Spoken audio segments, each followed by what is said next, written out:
Hey, what's going on, guys? Just a casual video back and forth talking about things I think we could do to make Diablo 4's endgame better, more interesting, and ultimately just a better game in general. That's sort of my goal here with the video. And little information about me. I played every Diablo out there.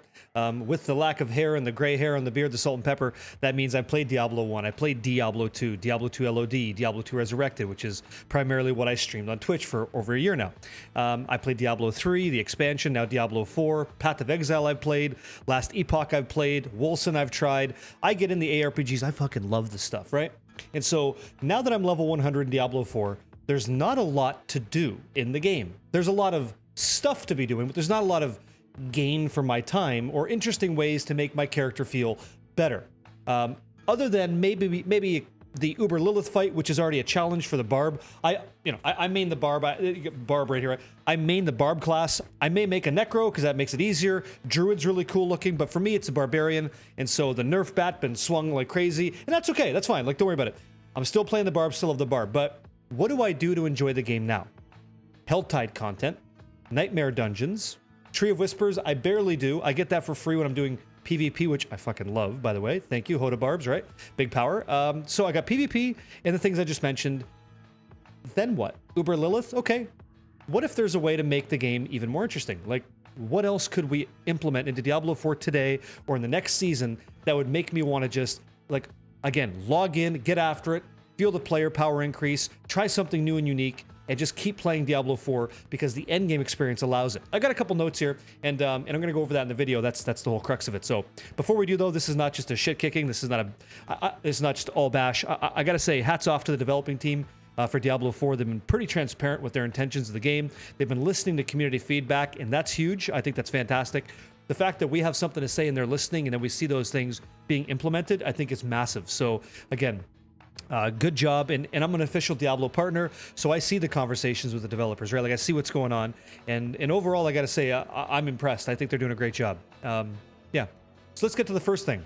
From the campfire conversation, the live stream that the development team did with the community manager, Pez Radar, they talked about the change from Nightmare Dungeons and how we interact with that content. So now we don't gotta get on that cool horse that we bought through Twitch subscriptions or the cosmetic that we purchased, or, you know, what have you, the one we got with blood shards at a PvP. We don't need to get on that mountain and navigate around the world anymore, because now we just teleport to the dungeons. That's gonna be the way that we go forward. I think that feels, personally for me, a little bit like a cop-out, and I'll explain. So I've also played World of Warcraft, and I liken it like this, right?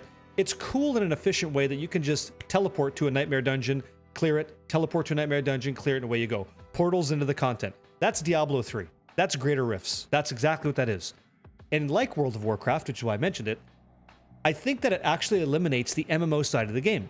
If you can recall World of Warcraft, back in the day, we'd be walking around on mounts, you know, South Shore, Hillsbrad, all that jazz, right?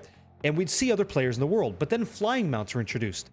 The flying mounts in this case being like teleports to dungeons. The second you take off in the air, you no longer see players in the world. You're on your own solo experience, and you're off doing your own thing. Sure, you might land, fight over like a mine or like, you know, whatever, and then that's about all you saw, and you never really have to engage with players anymore. I think the fact that Diablo 4 is an MMORPG, we got to make sure that we're seeing people in the world. I think that 12 players in a certain instance is a little bit limited. I'm not a big fan of that. I'd like to see more. I want to feel like I'm part of Sanctuary's population. And right now, outside of world bosses, I really don't see that being the case at all. And I think that teleporting to a Nightmare Dungeon only feeds more into that solo experience, which I'm pretty much against. I love doing content with people. A lot of what I do on Twitch and online is gaming in the community. So I want community-based activities. And I think that's disingenuous to just teleport to the content riding there, right? You might find some herbs that you need to make elixirs. You might find nodes that you need to hit to get ore. You might find an event you want to just do, and then doing that event happens to drop you a unique that you wouldn't have otherwise found, like, or help somebody along the way. That rarely happens. Like, I barely see that happening at all, but the option's there. When you teleport, you no longer have that. So all of those things, the lack of seeing people, the lack of content you're going to engage with, it's a beautiful world in Diablo 4. Play some more of it, check it out, and enjoy the ride, man. The game just came out. So I think what would make this better? How about something like this? Instead of teleporting to a Nightmare Dungeon, what about when I complete a dungeon, a portal opens up and I delve deeper into a next dungeon, a more difficult version of that dungeon. And it just gets more difficult and more difficult and more difficult. And the further in that I go, the more demonic the dungeon starts to feel. I'm basically delving into hell, right? So let's say I run like a level 70 dungeon. Okay, cool, I clear it, awesome. At the end of that, I have a portal. I take that portal, I go into level 2 of that 70 nightmare dungeon. Now this way, I still navigate to the dungeon. My time spent in dungeons is now still very high, but I just get greater rewards the deeper into hell that I go. That is a more creative way, in my opinion, than just teleporting Greater Rift replica. I think that might be interesting. The idea that we have this more demonic universe waiting for us if we're strong enough to acquire power, strong enough to engage with it. I think that's great.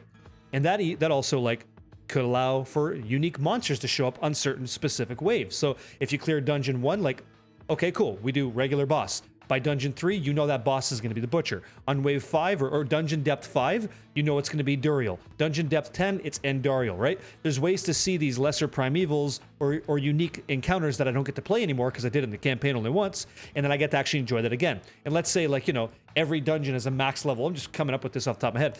Max level Nightmare Dungeon Delve goes to like 10 levels of that dungeon depth. So you start at 70. This one goes to like 70 plus 10, 80 or whatever. That is now a Lilith fight or Elias or something, right? Who knows? Let Blizzard figure that out, but let's try to be more creative instead of just going back to what we've already done in the past. Just a thought.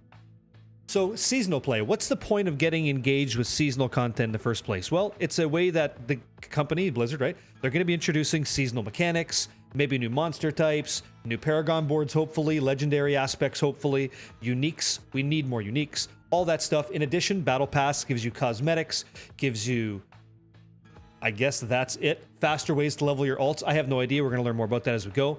Yeah, so that sounds kind of cool, but what's the gain for me? I've got a level 100 character. Why would I do it? Well, personally speaking for me, I love seasonal restarts. I love making a new character. I'm going to try one I haven't made before. Maybe just make a whole new character with a brand new spec and try that out. That's great for me. I love doing that. But maybe you don't. Maybe that's not for you. What about the idea of this? At the end of every season is to encounter a certain demon. It's going to be tough to do. You have to use seasonal items or seasonal powers to engage with it. Let's break this down. Let's say I'm a barbarian, okay? The new seasonal thing is going to be called, like, I don't know, the lightning season, okay? And so items will now drop with the lightning mechanic that is unique to the barb, and that lightning mechanic will be unique to the necro, lightning will be unique to the rogue, ranged rogue, all that stuff. Every class is a way to engage with this unique power. You must use that power to complete this fight against this unique demon, which is obtainable, not super crazy like Uber Lilith, but obtainable. And so as you're going through the season, you obtain this legendary power. That legendary power stays on your account forever, okay? And that now goes into your Codex of Power system.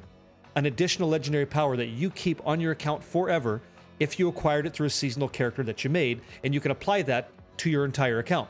This way, players are motivated to like engage with the content, get that legendary power, then apply it to your like high-level character or an alt you want to make in your Eternal Realm, whatever. Basically, I'm trying to give you something to chase so that you feel like it's worth your time, in addition to just cosmetics that you don't even have to engage with, but I'm trying to get content out of that season that makes sense for the rest of my account forever. That would get me interested in seasons more than just cosmetics, and maybe more than just a limited mechanic.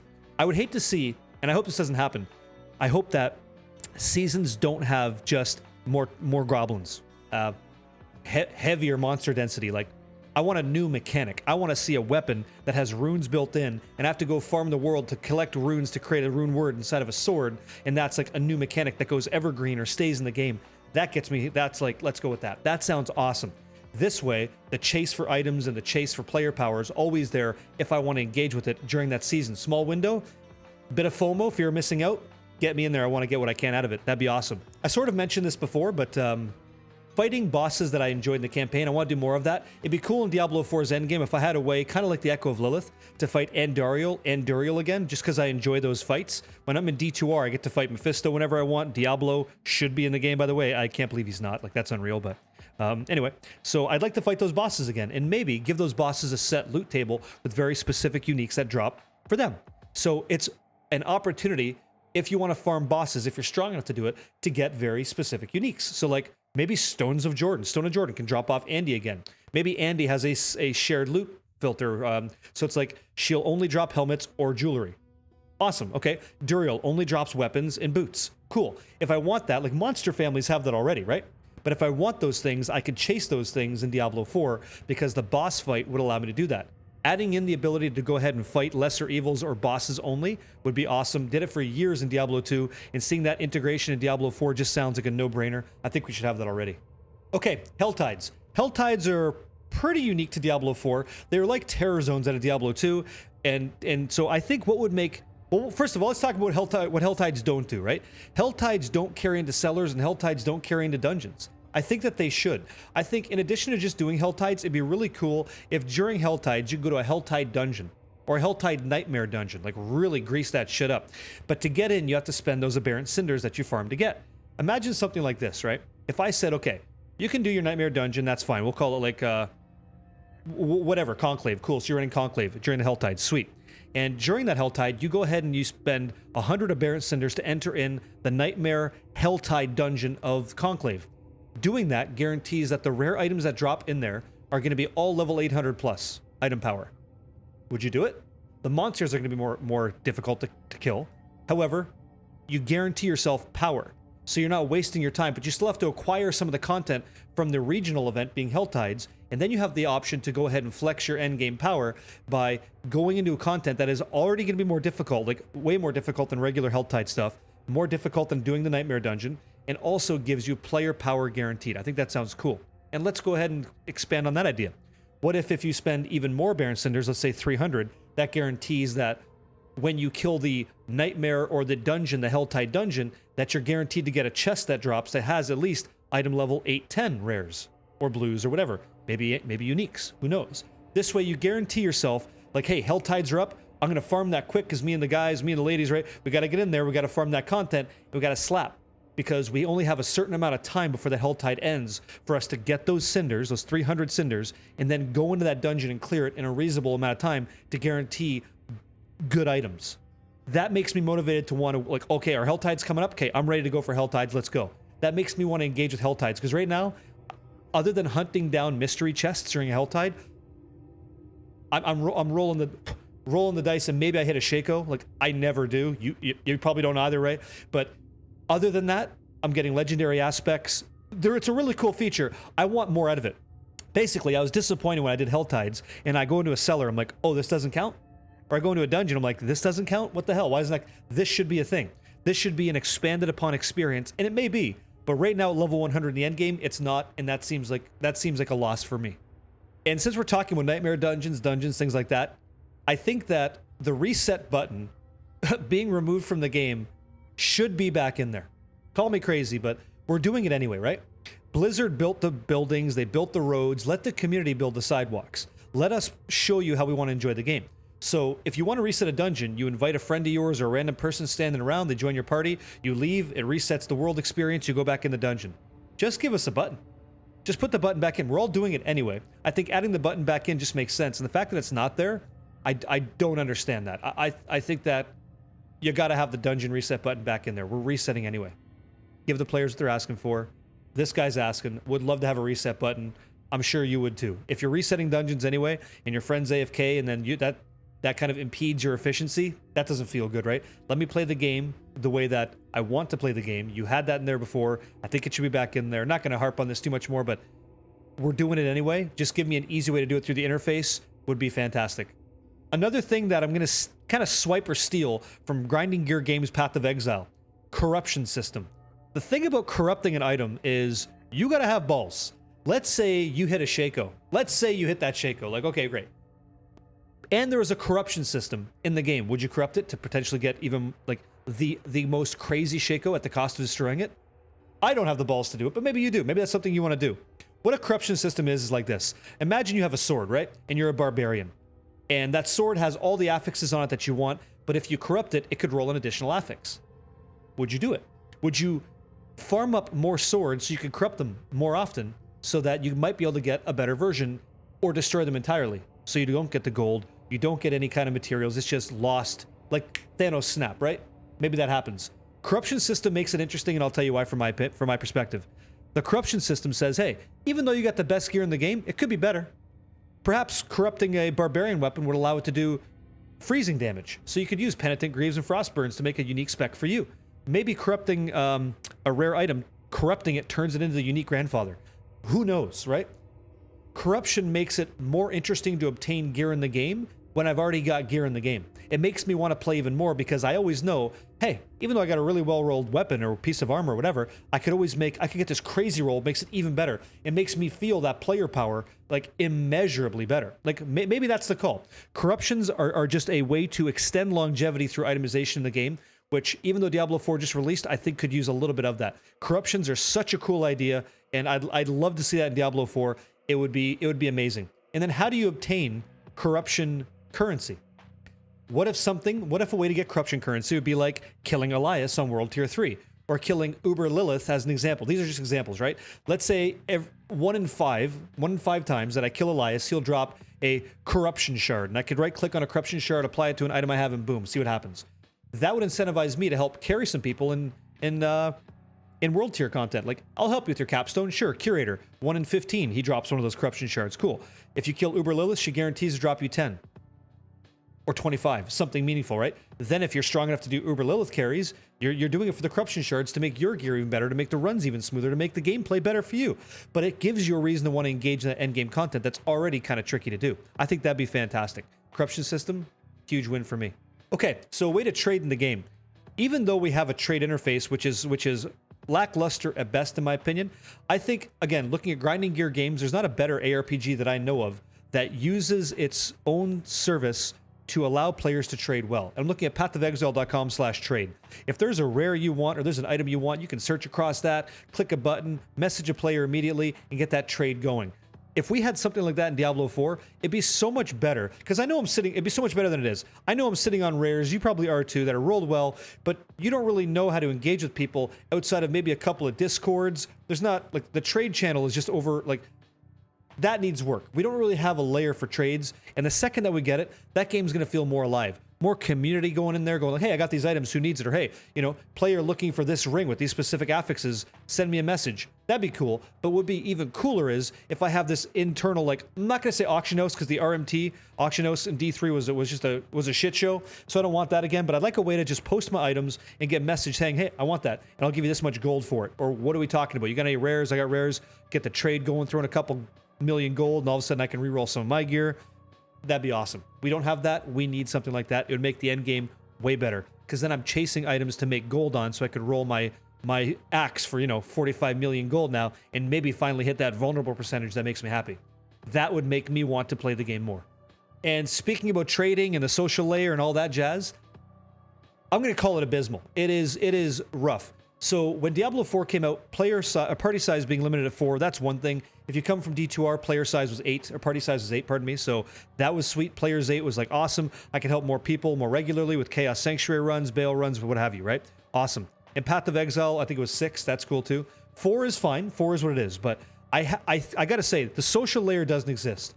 I need a way to connect people better. That's what it is. In Diablo 4, before the game launched, me and the mod team for our stream, we came up with over 20 clans of people before pixels, PvP, right? The idea that you matter more than the gear that you wear. If you want to play together, let's slay together, let's have a damn good time, right? We had 20 clans ready to go because clans were limited at 150 accounts per clan. And that's all good, but that's so limited. And so if it's... And the reason that's a problem, and the reason that's a problem is this. What Clan A is talking about, Clan B has no idea what that conversation is. But it's possible that there's members in Clan A and B that want to run the same content. They might want to do Altars of Lilith. They may want to farm Renown. But only 2 people here, only 2 people here. Because you're limited at 150 and all the other people are either offline or doing their own thing. Like, it's hard to say, right? There is no sister clan chat. There is no /channel join command, like /join channel ABC. We all join that. Or channel, 420 blaze it, sick. We all go in there and it's all casual. Everybody's talking about fun dungeons. Who the fuck knows?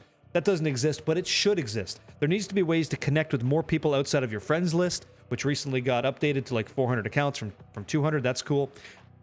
Better ways to connect beyond the clans that you're in or the Discord you belong to. Like, I should be able to talk to a lot of people in the game itself. It's a live service game.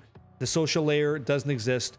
And the idea of adding a chat channel for sister clans, the idea to have like a community board that I could click and join these communities so they show up in my chat, that'd be great. The chat at the moment gets buried every time I engage with like an elite. So if someone says something in guild chat, I don't even see it. It just kind of goes by too fast. That's a problem that needs to be reviewed, my opinion. So I would like to see that expanded on immensely, because right now it's not there. One of the endgame mechanics that I don't really engage with like I used to is the Tree of Whispers. I used it a lot to get XP. I used it a lot to get items to help me fly through the game at a rapid rate, because it gives you guaranteed items, it gives you some gold, gives you resources to craft elixirs, and kind of helps you along to get more player power. But once you're 100, you really don't need that so much because there's other systems that exist. So how do you make the Tree of Whispers interesting in the endgame? Like, what would I want to do? I'm going to propose something here that's kind of nuts, but it's interesting, and it would make me want to play the game more. Sort of. I'll show you. Here you go. So imagine this, right? The Tree of Whispers is a bunch of hanging heads on a tree.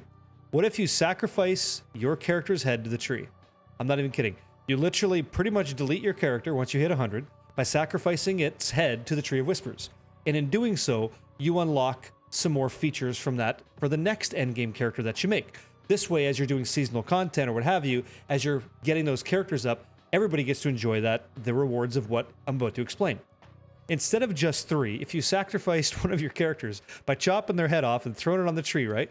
You now have a 4th option, which allows you to store Grim Favors in the tree. If you store, let's say, at least 50 Grim Favors, and you've already sacrificed the character forever, right, to the tree, you guarantee that you get an ancient out of it, a unique item, okay, of ancient power. So that'd be cool. It may be a super unique, but you literally gave up some of your experience to guarantee that for the rest of Forever and Sanctuary, you might have an easier time with everything else that you do. I think it's part of the lore, right? It's a bit grim. It's part of showing favor to the tree for telling you what the future may hold for you. I think that's kind of an interesting way to engage. Now, I basically just told you the end game experience of Diablo 4 should be killing off your character and then starting a new one. Sure, it gets you playing the game more, but it's a unique take on the concept, right?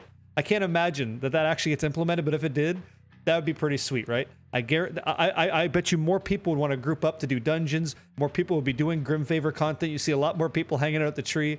And maybe there'd be like a cool alert that goes off in the world, like, you know, Barricade has just sacrificed his essence to the Tree of Whispers, right? Oh, okay, cool. And that's like an achievement. Like, you gotta, nobody makes it out alive, basically, right? Kind of funny. I don't know, just an idea, but that'd be kind of a unique take, right? Guarantees you some player power, helps you engage with the story of the content of the world a little bit more intimately, forever. Just a thought. I think that'd be kind of cool. Yeah. The Uber Lilith fight is something I do want to get under my belt. I gotta get more reps in with that, but there just needs to be more ways to engage with more difficult content.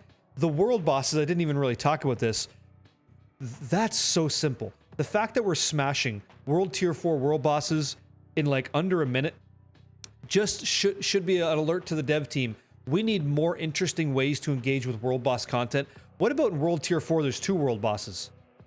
What about something like that? What about halfway through a world boss, there's an incursion of demonic forces, and you're like surrounded by elites that could drop uniques or higher level rare items? I don't know, but just killing a boss is a joke. We slap that content, like I said, under a minute. That should feel like a pinnacle moment. Like, holy this is difficult to, like, we struggled huge because you can't attack the boss until these guys are dead or something. I don't know, but it's just too simple, and it shouldn't be. It should feel like I'm climbing Mount Everest here, and it's difficult to do regardless of my level, and that's not the case. And the rewards are not even all that good anyway, so I don't know. That has to be reviewed, and that's just an idea. An incursion of another world boss, maybe a lesser primeval shows up. Fuck, maybe Diablo shows up. Imagine that, eh? Diablo 4? Woo, crazy. No, I don't know. I'm being kind of facetious here, but throw some concepts in there, get creative with it, and see what you can come up with. I think that'd be really cool, right? Maybe the boss transforms at level, you know, World Tier 4. 50%, he transforms into, like, you know, his over 9,000 power level version of himself, and he regenerates some health back, so it's like, I don't know. Throw some ideas at that, see what sticks. But right now, it's a pushover, and I think it should feel like something I look forward to, like Helltides, when that gets expanded on. Just a thought. And so that's it, guys. Just a very casual conversation back and forth about what Diablo 4 could be. Hopefully it gets you thinking, and maybe you got concepts of what you think too. Share it in the messages below, man. I read them all. So again, thanks for checking out the video. Thanks for listening, and maybe we agree on some stuff. Maybe we disagree. I'm not making a video to try to win. I'm just trying to make a video to share some ideas and ultimately produce what I hope will continue to be one of the best Diablo games I've ever played. It's just the beginning. Can't wait to see where we go from here. So much love, adios, and see you in the next one.